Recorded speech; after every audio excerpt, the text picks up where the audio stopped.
In this tutorial, I want to show you a very nice and very kind of easy way to stitch aerial photography together and create one big aerial photo that is usually very hard to get when you do it manually. I know there are several programs, but I think this is the best way I found to do it, and I want to show you that. So I have an aerial photography of Boston from 1952, and I have one aerial for the right and one aerial for the left of that.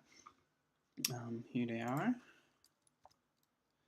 That's for the right of that one, and that's the left side. Will be up in a second. Yeah,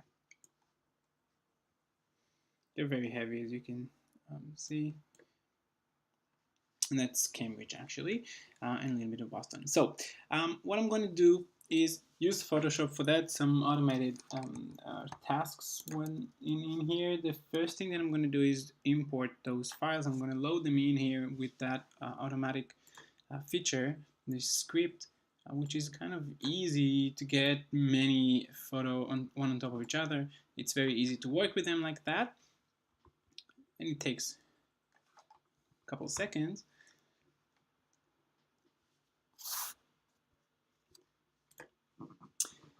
And also, the first thing you want to do is you want to get rid of these these leftovers and the writings here.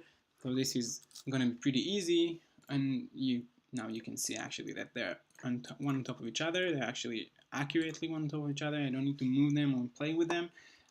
So I just want to cut around. I'm using the cut tool, which is C, if you want to use the shortcut in the keyboard. And then I just carefully just trim everything that I think that it's not, just doesn't have to be there. It doesn't give any information. So that's the first thing I want to do. Now I want to make the canvas a little bit bigger so it can fit and give some room for the other photography. I'm using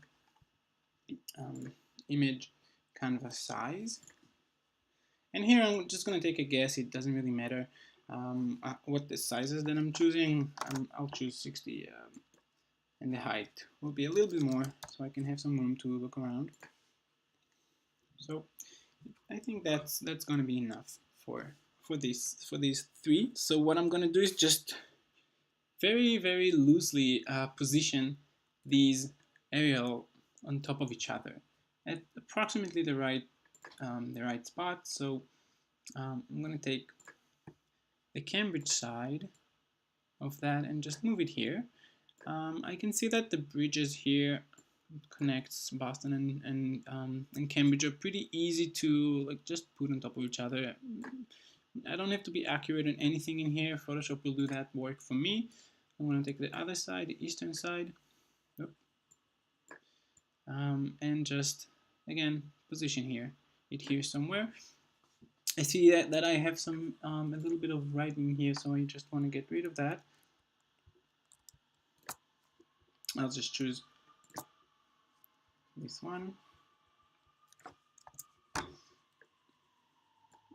and just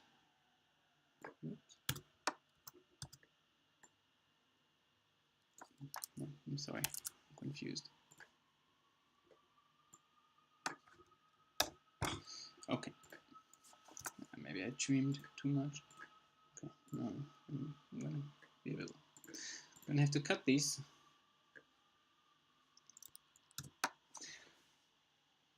Now you see there is a little bit of writing here that I didn't cut before, didn't trim that, so it's okay for now. We'll trim everything after we're done anyway, so don't be so careful about that. Now after I do that, I want to choose all three of the photos together, and now I'm going to use these beautiful auto tools that Photoshop gives us. The first one is the auto align. What this tool is going to do is going to align those three photos on top of each other so they can be later seemingly merged. So I want to show you how I do that. For aerial photography, I searched all these projections, and I found that spherical with those on is the way that it works much accurately. You can look around and check them. I'm not sure it's true for all kinds of photos or all kinds of maps, but for now I'm going to choose these. I'm going to prove that. And now it depends on how big are your files, but now it's going to take a little while. It depends on the complexity and the size of your files.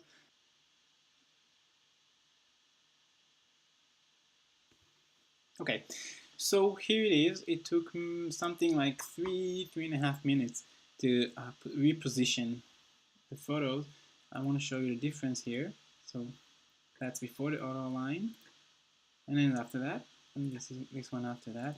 So you can see even now that it did pretty good job with aligning them on top of each other, but you don't have to worry now in checking that the work is accurate and perfect. You just need to see that it's okay, because next step it will just merge them together, and it will just fix all the little bugs and the things that are not perfectly positioned on top of each other.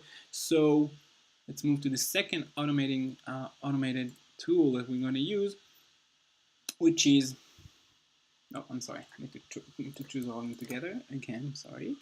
And then edit, it's the auto blend layers tool. So this is pretty straightforward, and it takes the panorama and just merge it together. So it took something like 2 minutes. It's not so much. It's not so much. Okay, here it is. It took something like 2 minutes, and I want to show you how good is this thing happening, this merging. So just creates those parts of a puzzle, and Photoshop does a really good job in merging them, and it does that.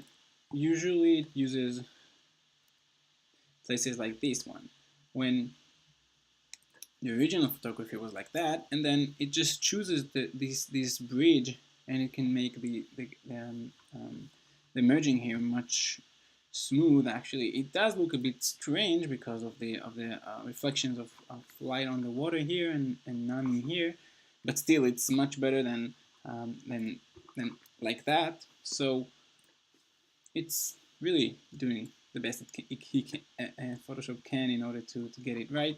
Let's look at another example, like here. It's just amazing the way Photoshop does that. So nice. Look at that.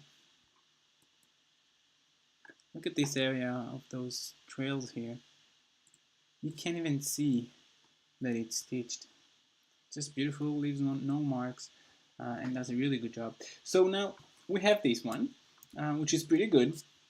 And it's beautiful, and it's pretty covering a pretty big area of Boston and Cambridge.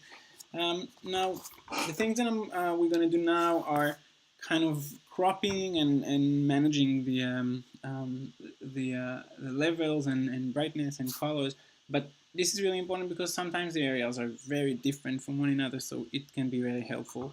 So first of all, we need to merge those three together. Actually, now it's a good time to save the Photoshop file, so you won't have to go back and do the wait for the auto commands again. So if you need to go back, just save it now. I will not save it now because it's just a tutorial. And now I'm doing the merge for merging these three layers together, and now I have just one layer of this beautiful aerial, and now I'm gonna crop it to a beautiful rectangle, which is the way I like seeing my aerials. I know I'm losing a little bit of coverage, but I know that the photographs, the aerials on top, north to this and south, will cover these areas that I'm trimming now, and of course east-west, well, everything around it. So this one looks nice this way, and it's much better now, I think. Now you should play with the layers, with the levels a little bit. To usually what I'm going to do is I'm going to add a little bit of brightness a little bit of darkness, and then just, you know, however you like it. But you can see, even if you go in very close, it's very helpful to determine the levels. These areas are, their quality is pretty amazing, from 52. So I don't need to do a lot of mending with the colors and brightness and levels. But this is good to see the differences that you can make here. So let's say that's good enough for me. The other thing I would maybe play with are the brightness. I think it's looks good. I should probably look at some other spots because of the different structure or different landscapes. Um, but still, I think it looks pretty good. Now, the next thing I'm going to do is something that I found very helpful to do in aerial photography, and this is adding sharpness through a filter. It does a really good job. You can sharpen more, and you can smart sharpen, which is a really nice tool that we can talk about it separately in a later post. But let's do the sharpen more, and I just want to show you what does it do. That's a command that's also taking a little bit of time, but it does a really good job. So it's worth it.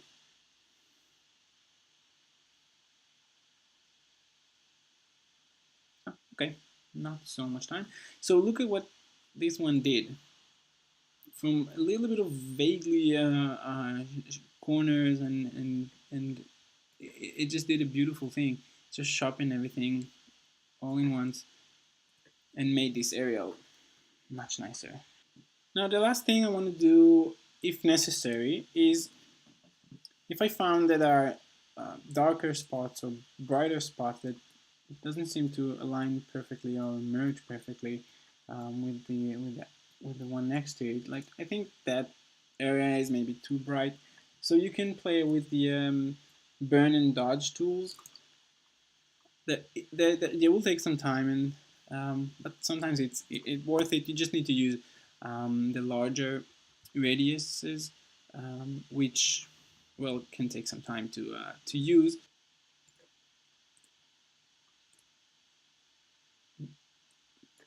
Mm-hmm. So you just need to swipe over this area.